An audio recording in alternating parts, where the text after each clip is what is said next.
नमस्ते, मैं शिवा स्वाति हूँ और ये वीडियो मैं एक्सप्लेन करने के लिए बना रही हूँ कि ट्विन फ्लेम यूनियन किस तरह आपको ज़्यादा हैप्पी और कंटेंट बना सकता है। तो ट्विन फ्लेम आपका दूसरा हिस्सा होता है। अगर आपकी आत्मा एक रे ऑफ लाइट है तो ट्विन फ्लेम दो हिस्सों में बट गई, वो रे ऑफ लाइट, तो वो ट्विन फ्लेम्स बन गए। सो नॉर्मली एक आदमी और एक औरत बनते हैं, कई बार ट्विन फ्लेम्स और भी स्प्लिट हो जाते हैं। सो कई आदमी और कई औरतों में चले जाते हैं, जैसे द्रौपदी और शिव हैं, तो शिव 5 हस्बैंड्स के रूप में आए। ट्विन फ्लेम आपके बच्चे के रूप में भी आ सकता है, ट्विन फ्लेम आपके भाई या बहन के रूप में भी आ सकता है, ट्विन फ्लेम किसी रिलेटिव के रूप में भी आ सकता है। इन सब सिचुएशंस में ट्विन फ्लेम सेक्सुअल नहीं होता है। जहाँ पर सेक्सुअल इंटरकोर्स नहीं पॉसिबल है, वहाँ पर यूनियन अंडरस्टैंडिंग और मेडिटेशन के थ्रू होती है और कनेक्शन एंड सपोर्ट हमेशा बना रहता है। नॉन सेक्सुअल अंडरस्टैंडिंग की ज़रूरत पड़ती है और माइंड का एवोल्यूशन होता है। एंड जहाँ पर ट्विन फ्लेम सेक्सुअल इंक्लिनेशन है, वहाँ पर it is a very satisfying sexual union होता है एंड बहुत डीप कनेक्शन होता है, टेलीपैथिक कनेक्शन भी होता है। सेम एनर्जीज आप रिसीव करते हो, सेम टाइप ऑफ ड्रीम्स आते हैं, सेम फीलिंग्स रेडिएट होती हैं and same difficulty, same situation, same anger, ऐसे सिचुएशंस आने लग जाती हैं। ट्विन फ्लेम यूनियन एवोल्यूशन के लिए होता है। कई झगड़े भी हो सकते हैं आपस में, बिकॉज आप एक दूसरे से ऑपोजिट्स होते हैं, मगर कोशिश ये करनी चाहिए कि आप एक दूसरे के साथ रहें और एक दूसरे के साथ इवॉल्व करें।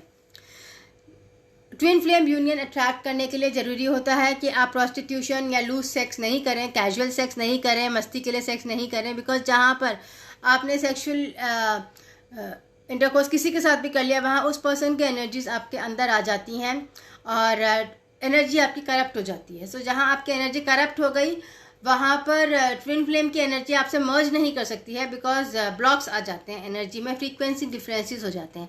सो ट्विन फ्लेम यूनियन के लिए ज़रूरी होता है कि आप सेक्सुअल लॉयल्टी रखें।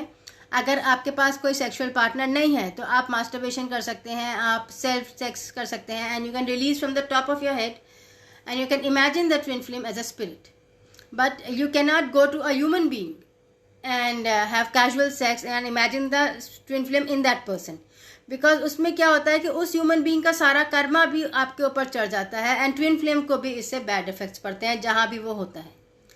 सो सेक्सुअल लॉयल्टी इसमें बहुत ज़रूरी होती है ट्विन फ्लेम अट्रैक्ट करने के लिए भी। और अगर आपकी लाइफ में रियल ट्विन फ्लेम नहीं आए और आप सिंगल हैं, तो भी आपको एसिटिक जैसे ही जीना होता है। अगर ऐसा हुआ कि ट्विन फ्लेम का माइंड आपसे मैच कर गया एंड थिंकिंग मैच कर गई, तो अपने आप आपकी लाइफ में आ जाते हैं। और अगर नहीं आते हैं, सो उस टाइम पर आपको वेट करना पड़ता है जब तक कि वो आ जाएं, चाहे इस लाइफ में आए या अगले लाइफ में आए। You have to expect them to come, you can not give up on it. आपको लव के साथ तो रहना ही पड़ता है, because love is an energy which takes you to God. तो गॉड से मिलने में भी, गॉड से वन होने में भी आपको लव के साथ तो रहना ही पड़ता है।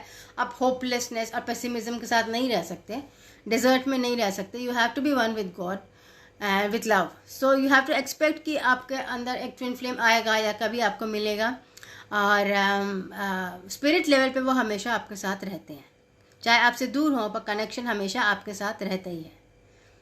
So twin flame is basically new age का एसेंशन का प्रोसेस है, आपको ऊपर ले जाने के लिए, भगवान से मिलाने के लिए, एंड ताकि आप जिंदा रह सकें होप के साथ एंड लव के साथ। And this is a process जिसमें एक पार्टनर दूसरे पार्टनर को ऊपर खींचता है, दूसरा पार्टनर भी पहले पार्टनर को ऊपर खींचता है, डिफरेंट फेज में। जैसे एक मटेरियलिस्टिकली खींचेगा, एक स्पिरिचुअली खींचेगा, ऐसे है, मगर दोनों में पॉजिटिविटी बढ़ती है।